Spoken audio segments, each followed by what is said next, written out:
Right, recording starts. I have been procrastinated um, on carrying out a full speaking test on my own. Uh, I'm too scared to tackle these questions. Like again, after 2 years of achieving the eight for the IELTS. So yeah, I am about to take the IELTS test in July this year, at the beginning of July. So, like facing these speaking questions is a must, and I can stay away from it. I can avoid it, anymore. So just go for it, right? Jump into it, dive into it, and get them done, right? So, yeah, be confident. Um, ah, let's go, right? I'm not gonna be doubtful in myself anymore, right? So here are a list of questions that and someone has reported on the IELTS forum. All these speaking questions are were right were asked on June 11, 2024, and the center where he or she took the test was the IOC center, which is an IDP IELTS test organization branch, and it is on Hai Ba Trung Street, District 3 in Ho Chi Minh City. So here's the part one. Okay, so my full name is Nguyễn Huy Trung. Do you live in a house or an apartment? Well, currently my brother and I are living in a rented house in Go Vấp district, and it's got totally two rooms, one for my brother and one for mine, and it is pretty affordable because it's got only two rooms, two bathrooms, and it's quite close to the center. So in the vicinity of Go Vấp district, I can go anywhere for food or for recreational facilities. So yeah. How do you feel about rooms in your house? In my hometown, my parents have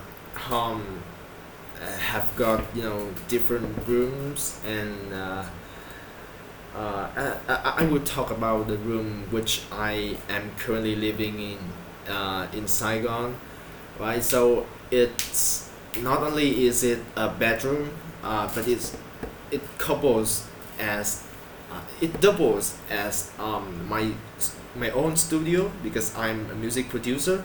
So I've got a pretty big studio desk, and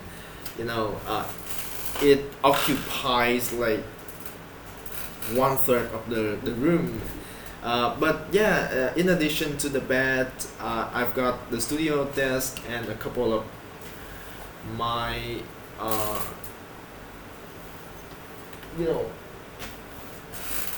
my living, like my essential living things. So yeah, I think that room is quite suitable for me in terms of space. Would you like to live in a house or an apartment in the future? Oh, definitely. I mean, I have got a plan to move uh, to an apartment in Thủ Dầu Một city in Bình Dương province is where I'm teaching. I am an IELTS teacher at the center there, so I think an apartment allows me to have a very private space and is got a cutting edge design and is quite close to um, a convenience store or a hospital because apartments are built close to them, so the citizen can afford them quickly. So yeah, I think living in an apartment would be an ideal choice for me in the near future. How often do you watch the weather forecast? Um, no, like once in a blue moon because I don't know you can tell or not, but like in Vietnam or specifically in the south side in Saigon here we've got only two seasons, this like the sunny season and the rainy season, so I don't care much about other weather information because I know that in these months it would be sunny and in the half of the year could be the rainy season. So yeah, the forecast is meaningless to me, at least to me, right? Because yeah, because that's how I have grown up in such weather conditions. What kind of weather do you like? Um, I prefer um, sunshine in the morning because I can have a sun bath and sunny weather uh, can help my body to absorb vitamin D or to generate vitamin D. I don't know, sort of those science facts, and it triggers me to be more productive in the morning. And by contrast, in the afternoon and in the evening, I would prefer very cool and chill kind of climate because you know uh, uh, in Saigon in the afternoon is sweltering because all the traffic congestion and everybody runs their air conditioners, so that's why that's my own wish. I hope I can live in a very cool sort of climate. What kind of weather is typical in your country? Well, as I previously mentioned, uh, I am living in a tropical country, and we've got 4 seasons, but for the north side of Vietnam only, it's got 4 distinct seasons, namely spring, summer, like autumn and winter.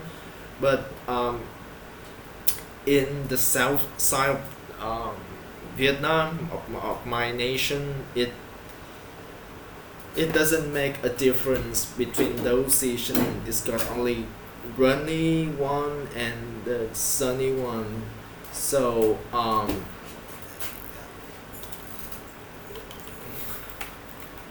yeah, and especially in some mountainous district like Dalat, it's got very cold and like freezing climate there. So to to be able to escape the, you know, the hot weather in Saigon. Young people tend to visit there for a blast, for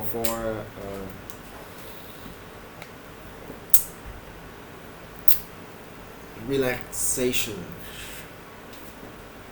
Does the weather affect your mood?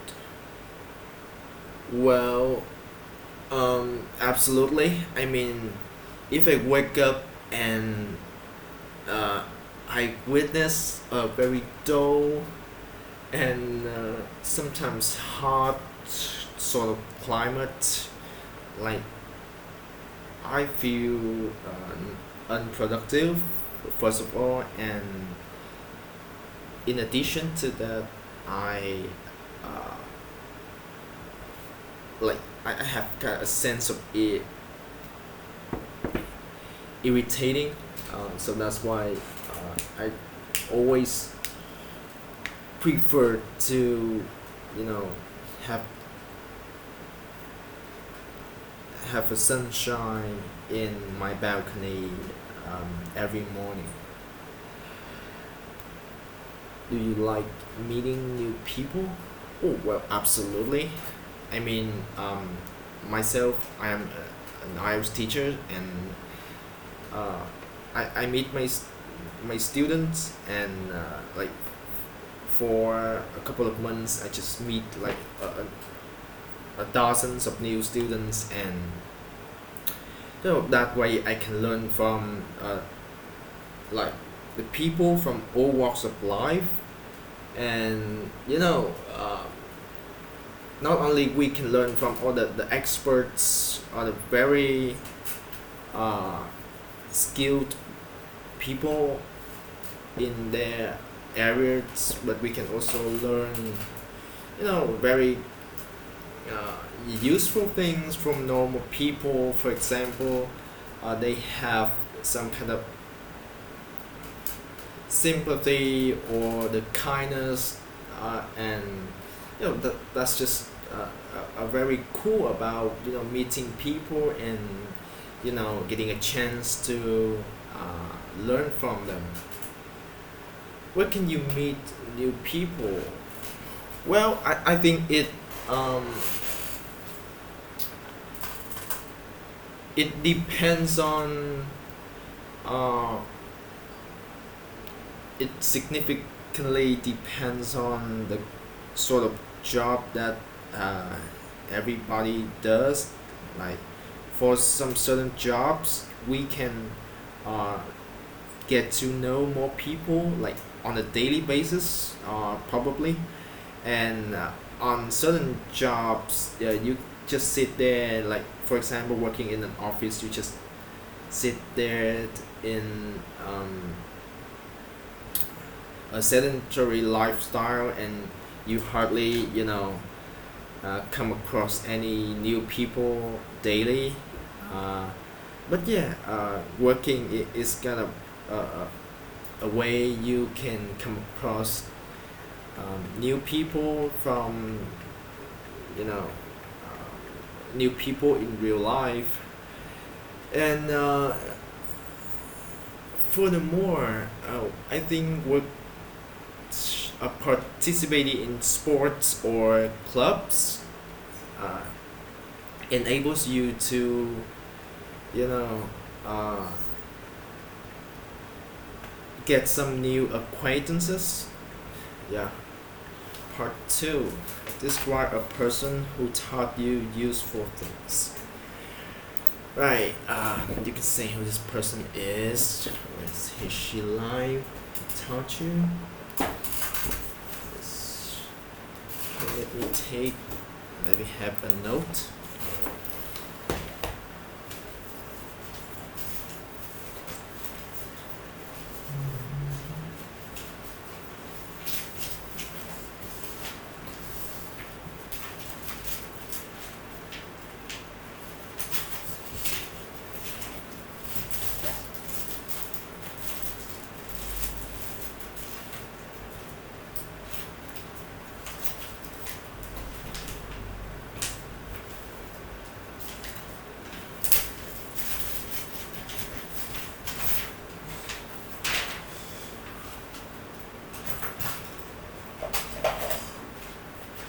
Well, yeah, I'm so sorry. I didn't prepare the paper beforehand. So let me take some notes down, okay? How to useful things.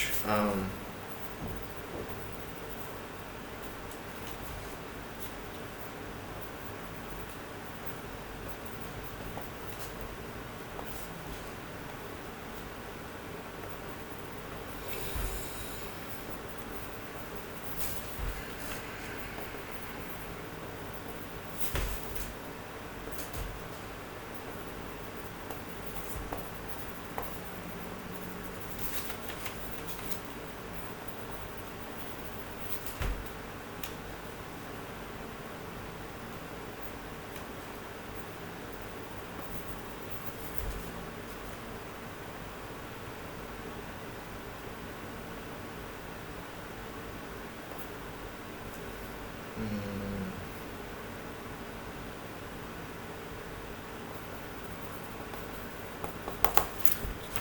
yeah. So so I um I feel that I'm a very fortunate guy that I have got to meet very famous people in my area of work, and my job is actually a music producer in addition to an IELTS teacher. And I once texted a guy uh, called Onion. He's music producer, and I I was fascinated by other the beats, the instrumentals that he has produced for Sungtung MTV, who is um, a well-known singer in Vietnam, and like he's the king of pop in Vietnam. And yeah, I texted him, and fortunately he replied me back, and yeah, I got to meet him in real life a couple of years ago, maybe in 2021, and he was very kind, and he's he was kind of a nerdy guy. Um, he I was shown all the production techniques that he's got to offer, and he also show me like all the musical philosophies that he's got at his disposal. So yeah, I learned a lot from him, and I I feel extremely grateful and lucky to be able to get in touch with uh, you know my production teacher, Onion. And yeah, I feel confident after meeting him, because he told me that I am a talent boy, but you know honestly I consider him a talent, not me, and you know uh, I I very you know I really wanted to collaborate with him, but he's got in the financial crisis in his life, so he stopped making music like 2 years ago, and I was sorry about that. It was a shame. I mean, I have never met anyone like him. Like he's a kind of a celebrity in the music production um, industry, but he was kind enough to show me what he knew about the industry, and all the production tricks that he has shown me. Um, I learned all of them, and I integrated and applied to my instrumental production, you know in the course of past few years. So yeah, he's my music production teacher on it. Yeah, that he was such a brilliant guy. Part 3. What rules can parents teach their children? Um, well, I think there are a couple of lessons or key ideas that parents can give to their um, offsprings. First of all, being a kind person. I think that's the only and the most important factor in being a human, a true human. My mom always teaches me that you have to be kind and be, you know if you are kind to others, if you are generous and uh, you are altruistic, someday you'll be giving back what you deserve. And um, the second thing that uh, the father or the mother could teach to their children would be, to be yourself. I mean, you don't have to live up to other people's expectations, or copy someone else, you know um, style, and be, uh, a copycat of somebody, right? You can learn from all the best people you meet, and you learn all the best from them, and you make them, you know you just grow up and be yourself. Just know what you want to be, know what you going to do, and don't be ever be, affected by, other people. Why must grown-ups continue to read books? Why must grown-ups continue to read books? Um, well, I think uh, the fact that reading books is um,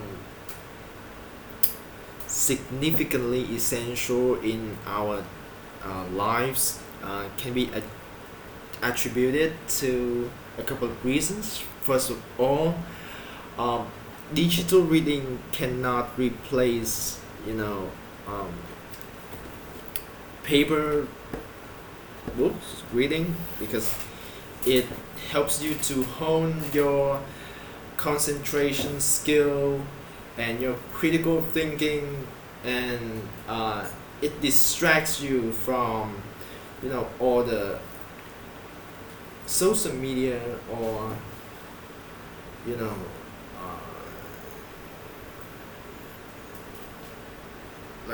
like other unnecessary stuff, like like reading books not only help you to be concentrate more, but you acquire like a a very um very big amount of knowledge from books, and it helps you to improve your literacy skill as well.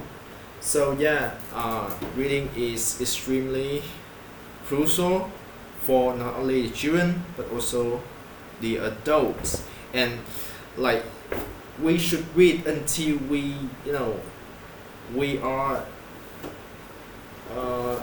70s or like 80s.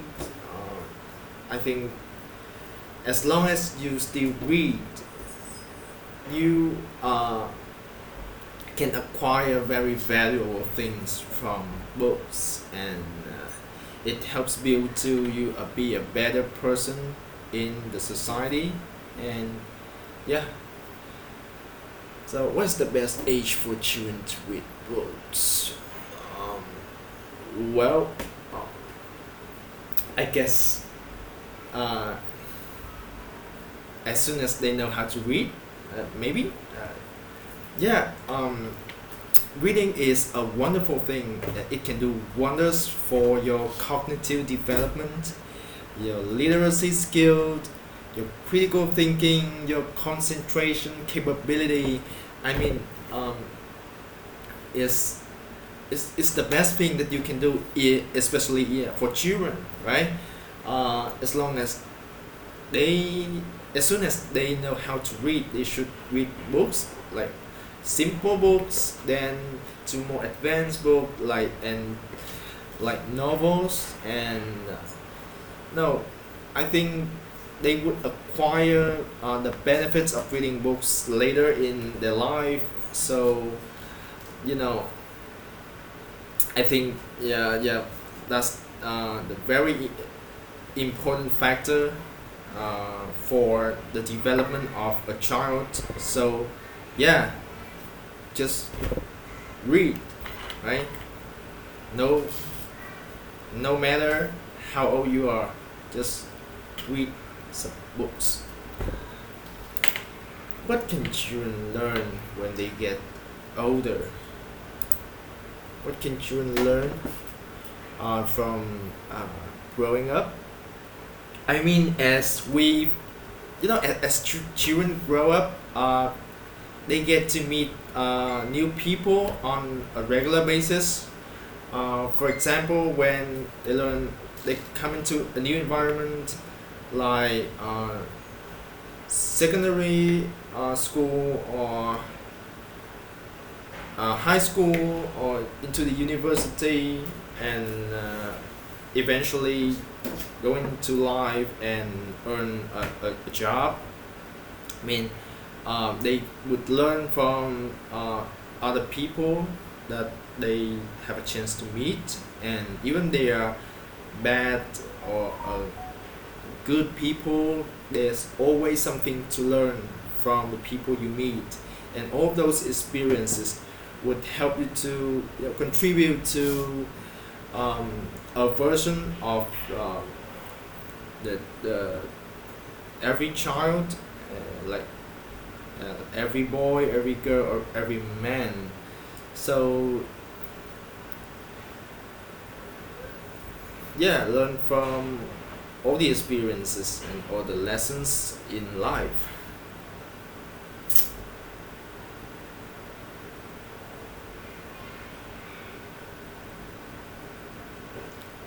Right, the next question. What can children learn from other children? Well, there are good things, and there are positive things, and as well as negative things that children can learn from their peers. I mean, if, yeah, a child are surrounded by their friends with good behaviors, they may imitate them. Like, on the one hand, imitate good behaviors, and it can, help to build a better child. But on the other hand, if a child is surrounded by, you know um, some kids who, like, know how to smoke, for example, they would be learning learning from these unhealthy habits, and that lifestyle is absolutely detrimental to the child's development. So what children can learn depends on the environment around them. What can children teach the other children? Well, I think children